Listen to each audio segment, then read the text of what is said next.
अस्सलाम वालेकुम दोस्तों, कैसे हैं आप लोग? दोस्तों आज मैं आपकी खिदमत में हाज़िर हुआ हूँ एक नया टॉपिक लेकर, प्रोजेक्ट इमरान याज़ी।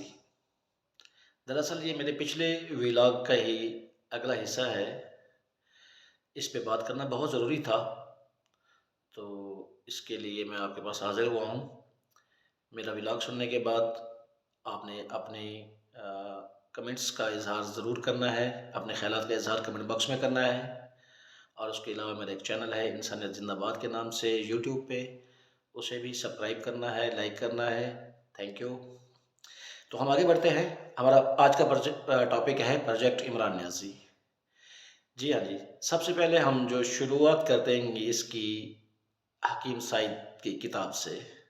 हकीम सईद ने 1990 में एक बुक लिखी थी जिसमें उसने इमरान न्याज़ी का ज़िक्र किया है और बहुत तफ़सील से किया है कि किस तरह यहूदियों ने लंदन में बैठे हुए अपने बिजनेस मैनों की मदद से इस प्रोजेक्ट पे काम स्टार्ट किया और किस किस को इन्वॉल्व किया, किस तरीके से उन्होंने ये वारदात की, मुकम्मल तफसील उस बुक में मौजूद है। हकीम सईद के बाद डॉक्टर इसरारुल हक जो कि निज़ाम मुस्तफ़ा तहरीक निज़ाम मुस्तफ़ा के बानी हैं, उन्होंने भी अपने काफ़ी सारे बयानात में इस पर रोशनी डाली है। इसके अलावा अब्दुल सत्तार ईधी मरहूम साहब, उन्होंने भी मोहम्मद इमरान न्याज़ी वल्द इकरामुल्लाह न्याज़ी के बारे में बहुत कुछ बताया है अपने इंटरव्यूज़ में, मुख्तलिफ़ टीवी इंटरव्यूज़ में काफ़ी सारे एंकर्स को। और उसके बाद जनरल हमीद गुल की जो मेहनतें थीं वो भी नज़र आ रही थीं शुरू से ही। फिर जब मुशर्रफ का मार्शल लॉ लगा तो उसने भी अपने जो है ना मोहब्बतों का इज़हार किया इमरान अहमद न्याज़ी साहब से, जिस बंदे को कोई भी नहीं जानता था, जिस बंदे को कोई यूसी चेयरमैन बनाने के लिए एग्री नहीं था, किस तरह मुशर्रफ ने उसको प्रमोट किया, किस लिए प्रमोट किया। तो वो सारी बातें आप लोग अच्छे से जानते हैं मेरे ख़्याल में। जिन लोगों की दिलचस्पी तारीख़ से है, सियासत से है या पाकिस्तान से है, वो लोग ये मुकम्मल और बेहतर तरीके से जानते हैं। ये अलग बात है कि वो यूथिया होने के बाद माने ना मानने का कोई इलाज नहीं है, ना मेरे बस में है और ना ही आपके बस में है। तो ना मानने का तो कोई इश्यू नहीं है, मतलब उसमें तो हम फिर कुछ नहीं कर सकते। बहरहाल हम आगे बढ़ते हैं। जनरल मुशर्रफ ने इसे फुल सपोर्ट किया। उसके बाद ज़रदारी साहब की गवर्नमेंट आई। ज़रदारी साहब की गवर्नमेंट के शुरू से ही, लेकिन ज़रदारी साहब की गवर्नमेंट से पहले हम एक और अहम बात मैं आपको बताना चाहता हूँ कि मोहतरमा बेनज़ीर भुट्टो साहिबा जब शहीद हुई तो पूरे पाकिस्तान से उनके सख्त तरीन सियासी मुखालिफ, मजहबी मुखालिफ, मसलकी मुखालिफ, सब के सब गड़ी खुदा बख्श पहुँचे और उन्होंने फातिहा दी और मोहतरमा शहीद के लिए दुआ की और उनके अहल व अयाल से फातिहा किया और उनसे अफसोस भी किया। ये वाहिद शख्स है पाकिस्तान का जो कि उस वक़्त भी काफ़ी एक सेलिब्रिटी पर्सनैलिटी थी और एक सियासतदान तो था ही, पता नहीं वो कैसे था, वल था। ये नहीं गया। मतलब इसका ये है कि ये इसको शुरू से ही लाशें ब्लैकमेल करती हैं, इसको शुरू से ही शोहदा ब्लैकमेल करते हैं। मासूम और मज़लूम लोगों से इसकी कोई हमदर्दी नहीं है, उनके ख़ानदानों से भी इसकी कोई हमदर्दी नहीं है। ये बात तो तय हो गई। जब हज़ारा बिरादरी का सान्या हुआ था, तो इस शख्स ने एक बयान दिया था कि मैं लाशों से ब्लैकमेल नहीं हो सकता। इसके अलावा इनके अपने करीबी साथी नईमुल हक साहब जब वफ़ात पा गए, तो उसके फ़ातिहे पे भी ये नहीं गया और भी काफ़ी सारे पीटीआईज़ के वर्कर्स थे, सीनियर वर्कर्स थे जिनकी वफ़ात के बाद इसने अपने घर पे उनके अहल खाना को बुला के तो फ़ातिहा पढ़ा, लेकिन उनके घर अफ़सोस के लिए नहीं गया। ये ऐसा मुतकब्बिर और मगरूर शख्स है कि अपने अलावा ये किसी को अहमियत नहीं देता। बहरहाल हम हमारा मकसद इसकी ज़ाती किरदार कुशी या ज़ाती मसाइल पे डिस्कस नहीं करना, लेकिन चूँकि ये एक पब्लिक फ़िगर है तो डेफ़िनेटली इसकी हर एक बात डिस्कस होगी फिर। इसी तरह फिर इसकी जमामा के साथ शादी, उससे पहले टिजान की मम्मा जो थीं, उसके साथ इसके ताल्लुकात थे। आज तक इस बंदे ने इख़लाक़ी तौर पे अपनी बेटी को कबूल नहीं किया। इसमें मतलब इख़लाक़ी जुर्अत ही नहीं है कि यार ये अपनी बेटी को कबूल करे। ये कैसा शख़्स है, कैसा लीडर है जो अपनी बेटी को इज़्ज़त तक नहीं दे सकता, अपना नाम नहीं दे सकता, ये लीडर बन सकता है? जो बंदा अपनी बेटी को कबूल नहीं कर सकता, वो कौम को क्या कबूल करेगा या कौम के इश्यूज़ को क्या कबूल करेगा? और हुआ भी वही, बिल्कुल वैसे ही हुआ। 2014 से इसके जो धरने स्टार्ट हुए जनरल बादशाह की मदद से, जनरल हमीद गुल से ये तय कर जो सफ़र इसने शुरू किया था, वो जनरल पाशा ने आके इसको बिसाखियाँ दी और वो धरना शुरू करवाया 2014 में, जब चाइना के प्रेसिडेंट आ रहे थे, और इसने जो ना आके तमाशा लगा दिया टी चौक पे। वो तमाशा हम भूले नहीं हैं। सी पैक को बंद करवाने के लिए जो इसकी काविशें थी वो हम नहीं भूले। ईरान गैस पाइपलाइन को बंद करवाने के लिए जो इसकी काविशें हैं वो भी हम नहीं भूले। इसने किस तरह अपने जो है ना इत्तेहादी टीटीपी को कहकर ईरान पे गैस लाइन जो है ना वो बंद करवाई, वो सब हम जानते हैं। कितना इसने धमाके करवाए हैं, कहाँ कहाँ इसने क्या कुछ करवाया है। इंटेलिजेंस एजेंसीज को भी खबर है कि इसने कैसे किया है, कैसे करवाया है सब कुछ, किस किस की मदद से इसने कौन कौन से कत्ल करवाए हैं, कौन नहीं जानता। ये यूथियों को बेवकूफ़ बना सकता है, पाकिस्तानी अवाम को और एजेंसीज को तो बेवकूफ़ नहीं बना सकता। ये एक माना हुआ दहशतगर्द है। इसका सियासत से, इसका जमहूरियत से कोई ताल्लुक नहीं है। ये एक झूठा और फ्रॉडी बंदा है। जब ये आया था तो क्या नारे लगाता था, 2 करोड़ नौकरियां दूंगा, 50 लाख घर दूंगा, इतना रोजगार होगा, लोग बाहर से नौकरियां करने आएंगे। कोई एक वादा तो दिखा दे जो इसने पूरा किया हो। वज़ीर आज़म हाउस जो है ना वो यूनिवर्सिटी बन जाएगा, वज़ीर आला हाउस यूनिवर्सिटी बन जाएगा, गवर्नर हाउस को गिरा दूंगा, फुटबॉल ग्राउंड बना दूंगा, क्रिकेट ग्राउंड बना दूंगा। कोई एक काम किया इसने? मैं साइकिल पे जाऊंगा वज़ीर आज़म ऑफिस में, एक दिन भी ये बंदा अपनी गाड़ी पे नहीं गया वज़ीर आज़म हाउस। डेली ये हेलीकॉप्टर पे चढ़ के जाता था ऑफिस में।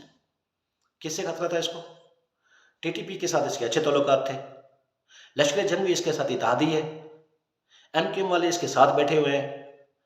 पाकिस्तान में मुसल्लह जत्थे तो यही 3 है, तीनों इसके साथ बैठे हुए हैं। तो खतरा किससे था भाई इसको? हैरत है यार, फिर भी आप लोग नहीं समझते। और इसने बड़े कमाल किए भाई, अपने दौर में भी और अपने दौर के बाद अब भी। जब हुकूमत में था तब भी इसने बड़े कमालात किए, बड़े मदार पौने किए, बड़े फ्रॉड किए। जब ये हुकूमत में था तो एक तरफ मुआविया आजम बैठा हुआ था इसके साथ, और दूसरी तरफ हमारे राजा नासिर अब्बास साहब बैठे हुए थे।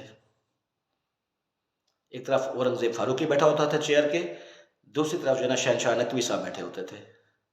ये तो इसने कमालात किए। एक तरफ जो है ना तालिबान के नुमाइंदे बैठे होते थे, और दूसरी तरफ फिका जाफरी के नुमाइंदे बैठे होते थे। मतलब कातिल और मकतूल दोनों इसने इकट्ठे बिठा दिए और दोनों को इसने चलाया। और इसने पंजाब टेक्स्ट बुक बोर्ड के साथ जो यकसा नसाब के साथ हशर किया है, उस पर तो तारीख इसे कभी माफ़ नहीं करेगी। इसने वहाँ पे तारीख को, अदब को, शायरी को मसख करके रख दिया है। इसने हमारी कल्चर, हमारे इक़दार, सब कुछ तबाह कर दिया। और क्या चाहता है ये बंदा? शराफत, लिहाज, एहतराम क्या रह क्या गया है हमारे बच्चों के पास, हमारे नौजवानों के पास, हमारे आने वाली नस्लों के पास? क्या छोड़ा है इसने?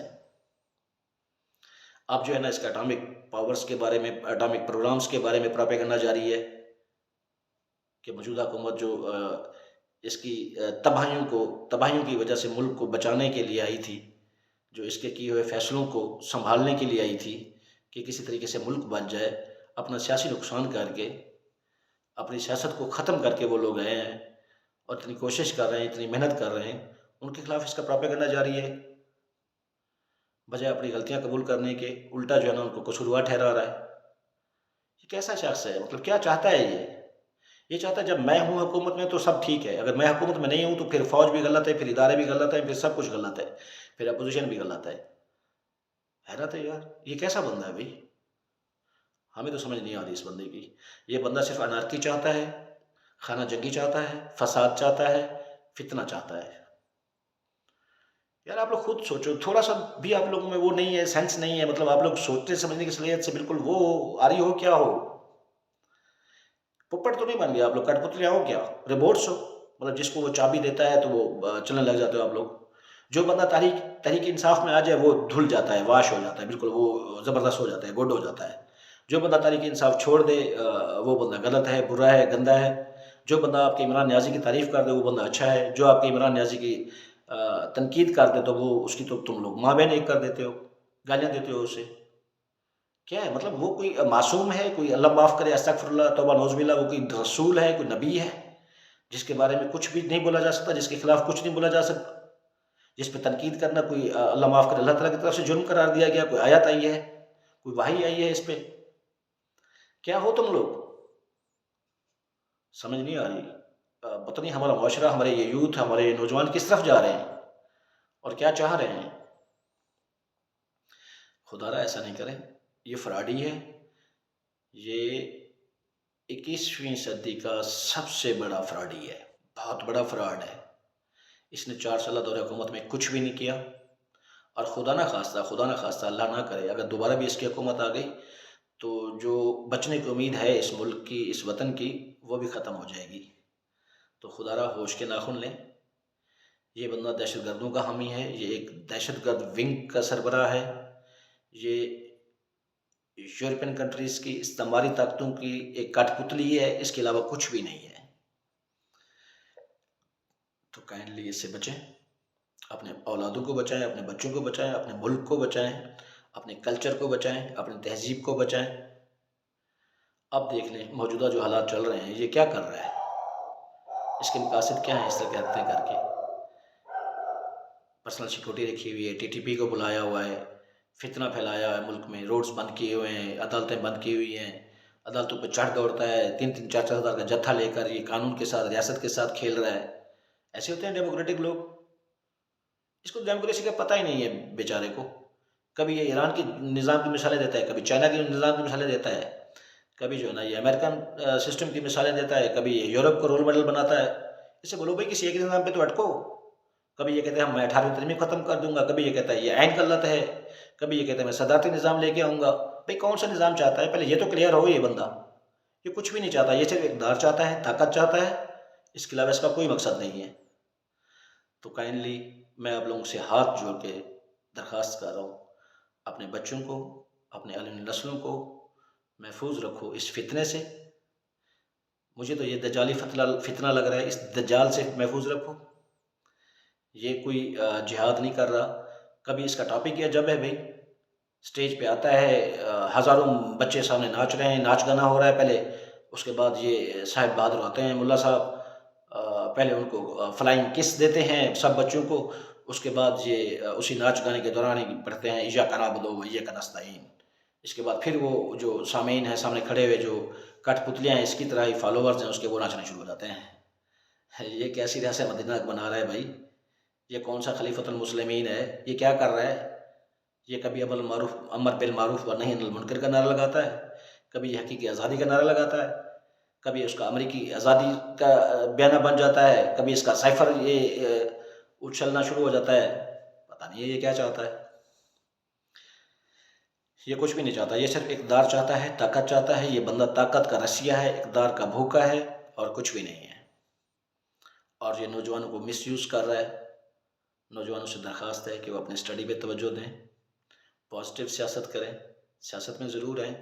आपका जमहूरी हक़ है, आइनी और जमहूरी हक़ है। स्टूडेंट्स का, नौजवानों का बिल्कुल ये आइनी हक़ है कि वो पॉलिटिक्स करें, लेकिन पॉजिटिव रहकर, मनफी रहकर नहीं। ये रियासत हमारी है, ये मुल्क हमारा है, ये फ़ौज हमारी है, ये इस्टेब्लिशमेंट हमारी है, हमारे लिए है, ये हमारे साथ है, हर हाल में हमारे साथ है और इंशाअल्लाह हमारे साथ रहेगी। हाँ, उसमें कुछ गलतियाँ हो सकती हैं, कुछ खामियाँ हो सकती हैं, लेकिन उन खामियों को, गलतियों को बैठकर डायलॉग्स के ज़रिए ठीक किया जा सकता है। चंद लोगों की गलतियों से हम पूरे इदारों पे उँगलियाँ नहीं उठा सकते। तो काइंडली ये गलत तरफ मत जाएँ। ये मुल्क हमारा है, हमारा प्यारा वतन है, हमारे बुज़ुर्गों ने, हमारे अकाबरीन ने इसके लिए बहुत कुर्बानियाँ दी हैं। इस मुल्क को बचाने के लिए, इस मुल्क को आगे बढ़ाने के लिए इस फितने से बचें, इस फितने से बचाएं दूसरों को भी, और इस बंदे से बचें। ये फ्रॉड है, क्लियर फ्रॉड है। थैंक यू, अल्लाह हाफिज़।